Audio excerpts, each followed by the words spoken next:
In 1992, Jeep launched the Grand Cherokee with two starkly different goals. The first was to build on the brand's legendary reputation for off-road capability.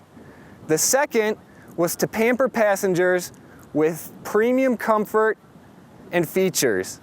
For 2011, there's an all-new Grand Cherokee, and Jeep says this vehicle is more comfortable and more capable than any vehicle before it.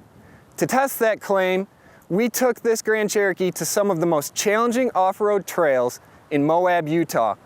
Can this Grand Cherokee make me a cappuccino while crawling down a 40% grade? I sure hope so.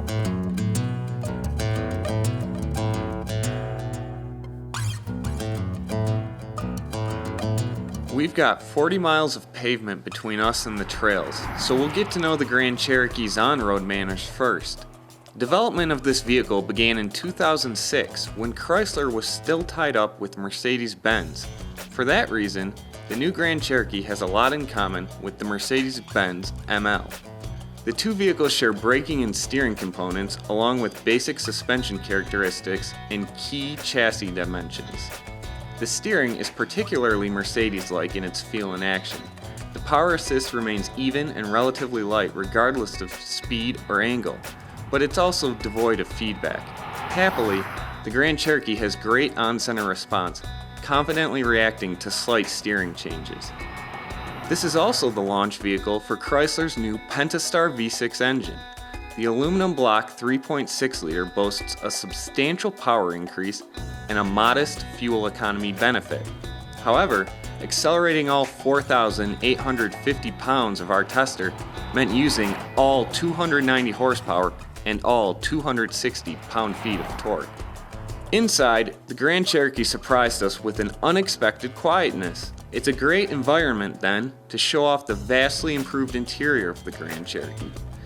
The top trim Overland receives a stitched leather dash and real wood accents. Lower trim level Grand Cherokees also benefit from nicer materials and upgraded switchgear. Finally, getting to the trails. Jeep will offer 3 different 4-wheel drive systems in the Grand Cherokee. Our tester was equipped with the top-end Quadra Drive 2 that uses an active 2-speed transfer case. The active part means that the torque distribution can be varied between front and rear axles, from 100% at the rear wheels to a 50-50 split.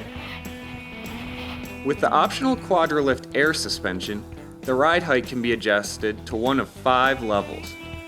Normal ride height sets the Grand Cherokee 8.1 inches off the ground.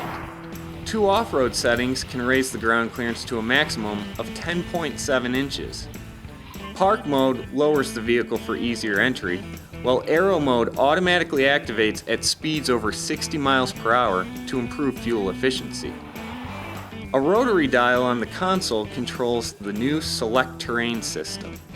By altering the behavior of the engine, braking, transmission, transfer case, stability control, and traction control, the Grand Cherokee optimizes the vehicle for any terrain. Auto, snow, and sport modes are intended for paved roads, while the sand, mud, and rock settings prep the vehicle for going off-road. The new Grand Cherokee also offers improvements on approach, departure, and breakover angles.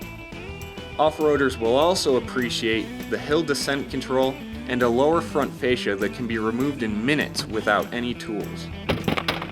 The infamous Hell's Revenge Trail in Moab challenged the Grand Cherokee with steep, slick rock climbs and a few sandy passes.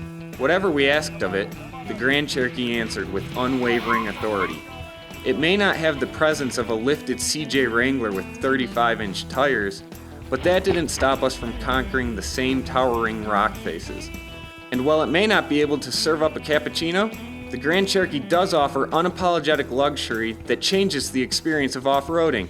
Tackling red rock from the comfort of a ventilated leather seat with the panoramic sunroof open to sweeping blue sky is a sweet experience. We're impressed with the 2011 Jeep Grand Cherokee. It delivers both the comfort and the capability that Jeep promises.